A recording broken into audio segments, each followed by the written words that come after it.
ஸ்ரீராமச்சந்திர பரபிரம்மணே நமஹ. நம்ம வரக்கூடிய ஸ்ரீராம நவமியை முன்னிட்டு ராமர் பட்டாபிஷேக சர்க்கத்தை நம்ம வால்மீகி ராமாயணத்தினுடைய சுந்தர காண்டத்தின் மூலமாக இப்போ பார்க்கலாம்னு ஒரு ஆசை. அந்த யுத்த காண்டத்தில் சர்க்கம் 131வது சர்க்கத்தில் ராமர் பட்டாபிஷேகம் வருது.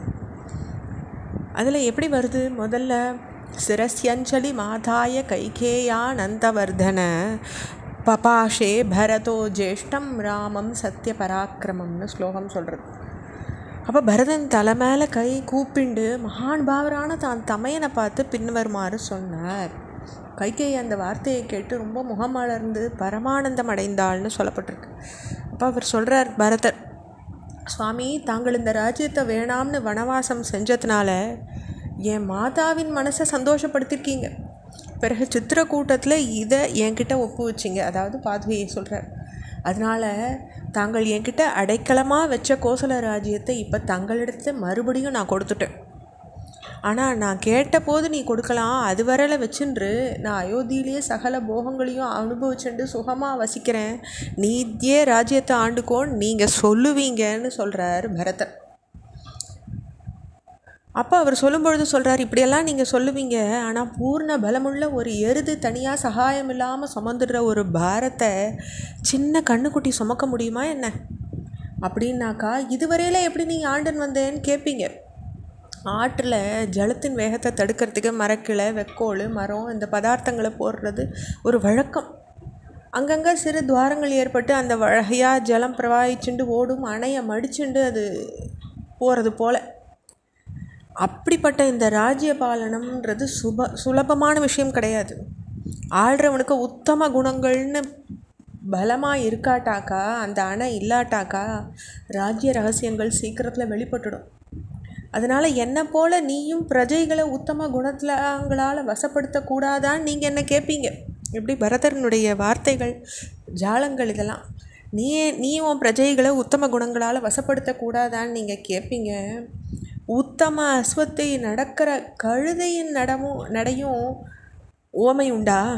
அஸ்வத்தின் நடை வேற, கழுதையின் நடை வேறேங்கிறார் பரதர். காக்க ராஜஹம்சத்தின் போல் ஆகுமா? தாங்கள் போகிற வழியில் மேலோத்தர் தான் அடி வைக்க முடியுமா? ஆனால் நானும் உனக்கு சகாயமாக இருக்கேன், நீயே ராஜ்யத்தை ஆண்டன்வான்னு நீங்கள் சொல்லுவீங்க.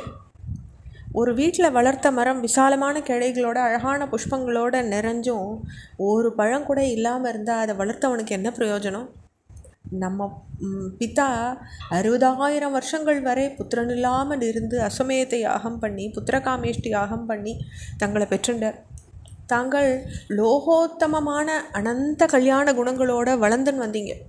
இந்த ராஜ்யத்தை உங்ககிட்ட ஒப்படைச்சது தான் அந்த பிரயத்தனங்களுடைய பலனாக இருக்கும்னு அவர் நினச்சார்.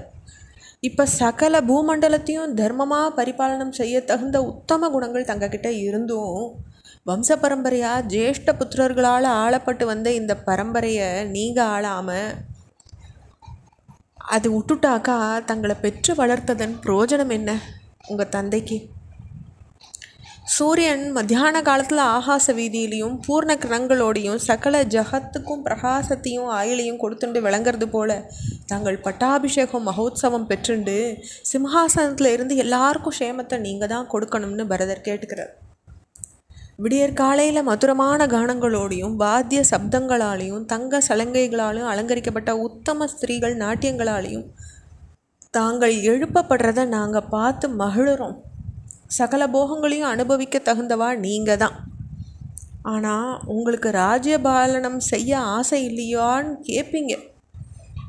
சூரியர், சந்திரன், கிரகங்கள், நட்சத்திரங்கள் முதலிய உள்ள வரையில் இந்த பூமி உள்ள வரையிலையும் தாங்கள் எங்களை பரிபாலனம் செய்யணும்னுங்கிறது தான் எங்களோட பிரார்த்தனை அப்படின்னு பரதர் சொல்லி முடிக்கிறார். அப்போ ராமர் பரதனுடைய சரணாகதியை அங்கீகரிச்சுட்டு உத்தமமான ஆசனத்தில் உட்கார்ந்துக்கிறார். அதனுடைய தொடர்ச்சியை அடுத்த பகுதியில் பார்க்கலாம். ஸ்ரீராமச்சந்திர பரபிரம்மணே நமஹ.